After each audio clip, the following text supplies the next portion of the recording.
Welcome back to Reviews with Elaine, because I have opinions. And today's opinions will be about The Magician and the Mechanical Doll, The Tales of the Verdian Youth Volume 1 by Gaius J. Augustus. And this review is sort of a sequel, but sort of not. I have read and reviewed the first two parts of this book, because this book contains basically 4 novellas in it. And I read them because the author originally released them serialized as ebooks. And I was interested enough to read them, even though I personally do not like ebooks. I find it really hard to read on a screen. I just much prefer a physical book. And when I got to the end of the first two, I was like, I really like these, but I know that Gaius is planning on producing them as paperbacks soon, so I'm just gonna wait for them to come out in paperback. And when they finally did, they came out in an omnibus with the first 4.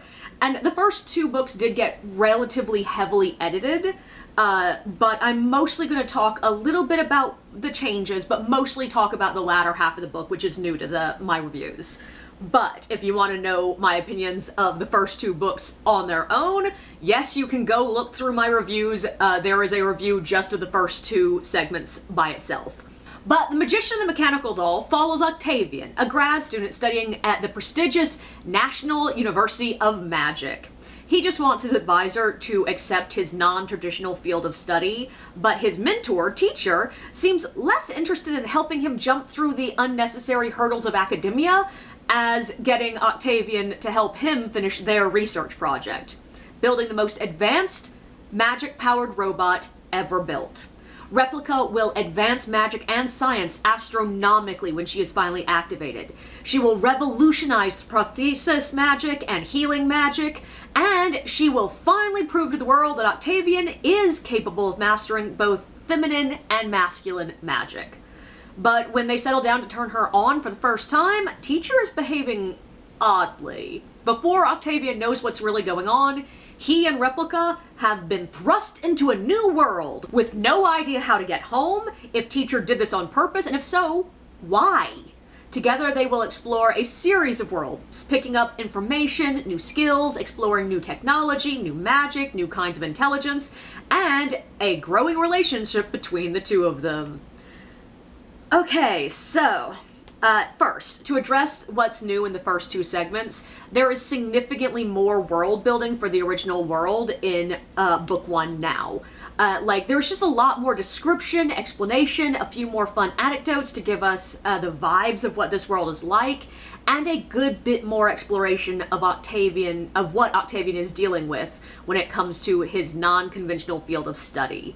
In the original version, we were sort of just told that he's studying both masculine and feminine fields of magic, and that is for some reason taboo, whereas here we just get a little bit more of why that artificial division was originally developed, and we get to see a bit more of the pushback he's dealing with by ignoring this, segregation of magic.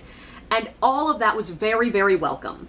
I personally was actually 100% okay with the light world building that was in the first version I read, because our time in World 1 is so fleeting, and I felt like we got a good bit of world building, after the fact when we were in the other worlds about World 1. But I do feel like this really does provide a lot more depth to the text. There's also a few small changes in both the first 2 parts that are specifically added to up the tension dramatically, and most of them I really liked, but I will admit the first one really threw me, partially because I just wasn't expecting it. Having read this scene before, I was like, wait, what just happened? But also because the incredibly dark imagery is sort of stark in contrast to the otherwise light, playful book. I don't think it's one of those moments that comes from a different book, that it's in the wrong book. I don't think that, but it does make the transition back to the silly, light, playful tone a bit harder to master. And the moments that call back to it often do feel a little bit like they lacked weight, because the rest of the narrative really has that fun adventure time feeling that these memories of this really dark moment sort of just don't feel like they connect to it quite as well. But I want to talk a lot more about the new chapters, or new to me, not new, they were already up, I just didn't get to read to them. But the 3 things I really want to talk about here are character and relationship developments, pacing, and subtle theming. So let's start with Octavian.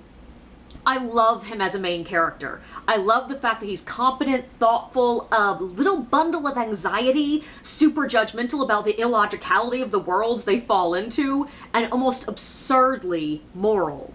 But what I really love about him is that he falls the fuck apart in the middle of book 2. And they are running almost into book 2. But they are running almost full out from the end of book 1 straight through book 3. Like, they have almost no sleep, no idea what's really going on. They're just trying to survive. They barely have time to eat. And Octavian gets furious with himself because he forgets all of his disaster training at the worst possible moment and failed to use his magic to save himself. And it is such a human response. He's literally too exhausted to think straight, but is still mad at himself for not pulling off the exactly correct save. Not only does it make him super relatable, but it also makes his later successes just so much more meaningful and effective. It gives him a motivation to do the heroic shit later to prove to himself that he can. And it's just the perfect character building moment. Like, honestly, the scene that is just Octavian and Replica sitting next to each other on the mirror glass spire, having their own big emotions while next to each other, was spectacular. But Octavian is also getting a lot more development in the later 2 parts here, with developing his distrust and anger with Teacher, and his feelings of betrayal mixed with the obvious respect he has for the man. It all creates a really complex character that is growing each and every chapter. And then there's Replica, who honestly in the first version that I read, the part 1 and 2, she was mostly just bubbly and adventurous. But in this version, we get a lot more peeks inside of her head. We get a lot more development of her ambiguous feelings about her artificial nature, her confusion that she has these impossible memories, her feelings about Teacher. And I really love the brief little passing moments we see with her self-consciousness, basically feeling like just a hair uncomfortable with the fact that her personality is a matter of programming, and her wondering how much is the programming and how much is her, and is there a difference between the programming and her? And that's a really interesting place to explore, and we're just beginning to get little bits of it here. And she still remains mostly this light, playful, fun, almost childlike character, but there are also these glowing moments of glorious depth that shine through in a way that makes her far more endearing than she would be if she was just all light, kindness, and impulsivity. And then there's the very clear fact that the two are falling in love with each other. And I will admit, I was a little bit surprised by how much of particularly part 4 is centered around this developing relationship.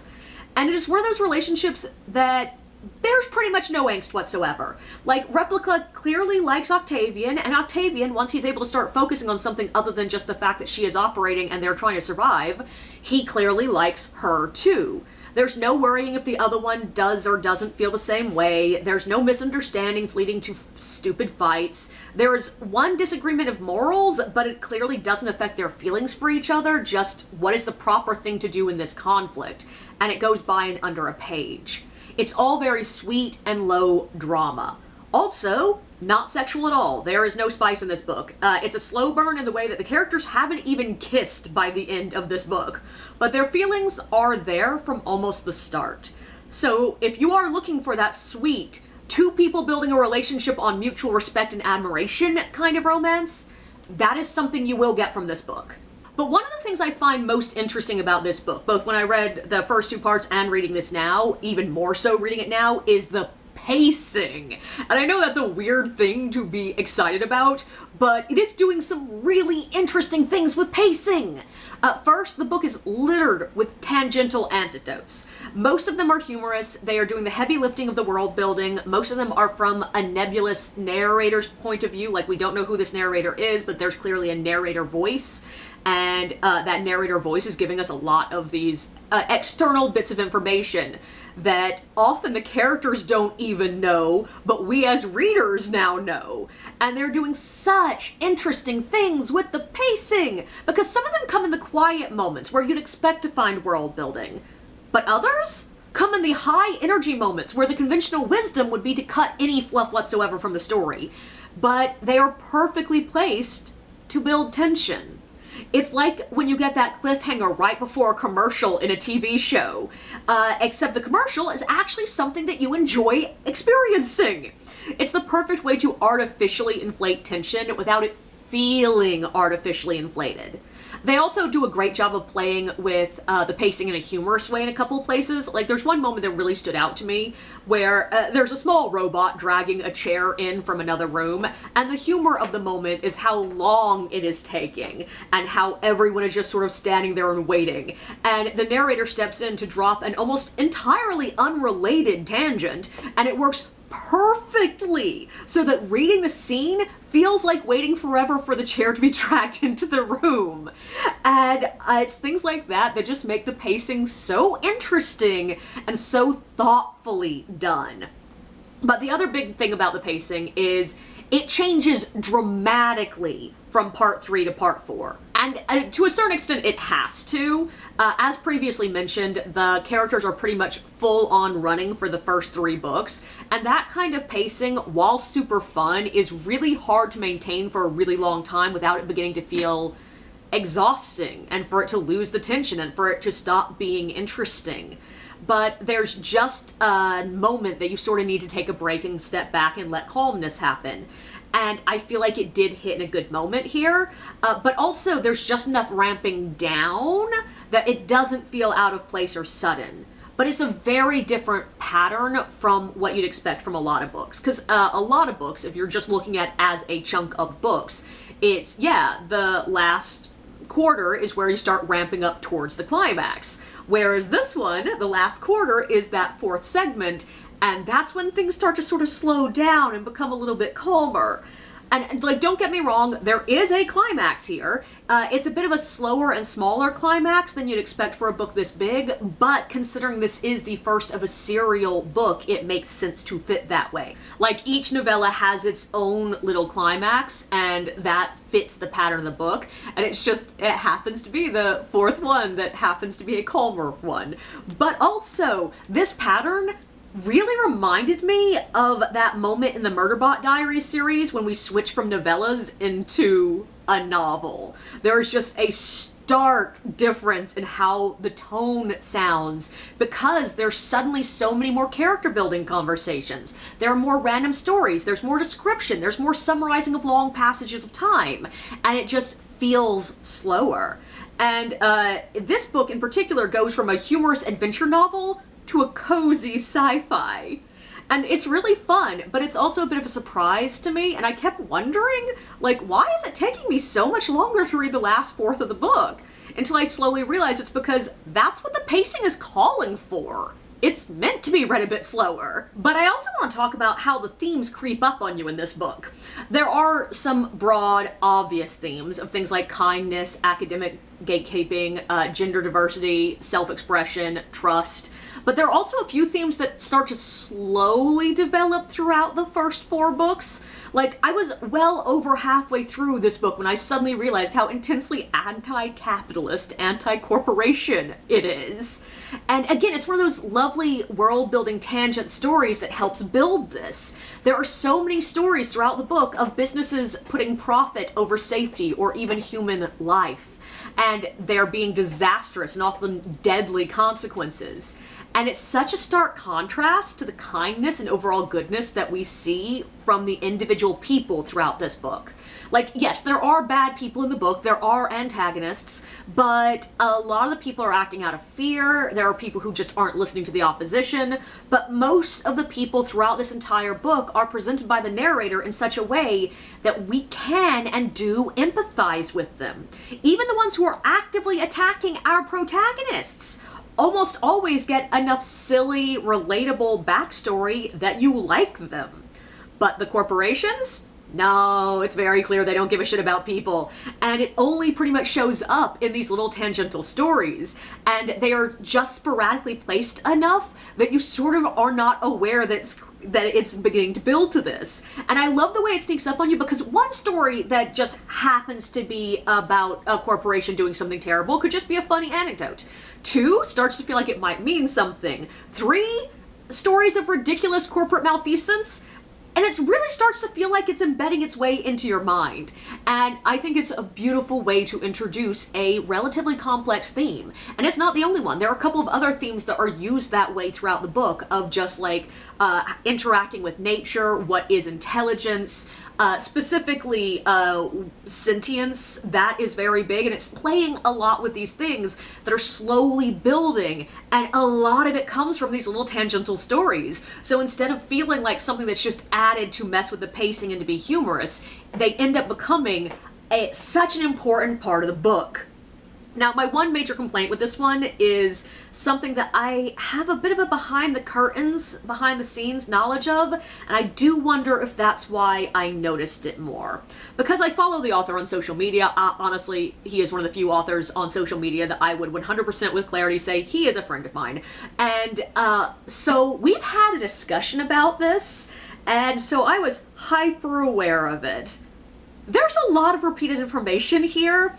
And it's just that things are explained, and then like a chapter later we get a little refresher, and I know that most of them are here because at least one beta reader said that it needed to be. And I personally disagree. I did not need those refreshers at all. Like, I got it, I remembered that, I did not need to be reminded. And also, a couple of them began to make me feel like the book expected me to only read a chapter a night and then put it down for days. And these are short enough chapters that I could read one in a commercial break. Like, I was not going to put down the book after one chapter. But the way they're written made me sort of feel like, okay, am I supposed to? But also specifically, a lot of the repeated information comes from in how magic works in this world. And the way magic systems work is just not something that I, as a reader, care that much about. Like, you can literally just tell me, my character is able to do this, and I'm like going, okay, cool, that's all I need. Like, you don't need to explain to me the physics of it, you don't need to explain to me, like, how spells work. I'm not really interested in that. But I know that there are some readers who are, and this is a somewhat complex magic system, so maybe those readers would appreciate the more in-depth delving in, whereas I, the third time it came up, was like, okay, I know, I got it, I'm good. But one interesting side bonus of this is I do think this makes this a book that can bridge that gap between adults' books and kids' books really well. I think this would be a great book to read alongside your precocious 10-year-old. There are a few things you will need to stop and explain, a few words you will have to define for them, a few jokes that are definitely going to go over their heads, but I can see my nephew loving this. And those reminders of previous established information would make it a lot easier for kids who are stretching their reading skills and that this might be a little bit above their reading level. Those repetition moments will help them catch up. But overall, I really enjoyed this book. It was the light, playful book that I needed in this heavy moment. It has characters that I really care about, lots of gloriously strange and spectacular world building, a good bit of humor, and overall, a kind world view, which is something I really needed right now. It's fun.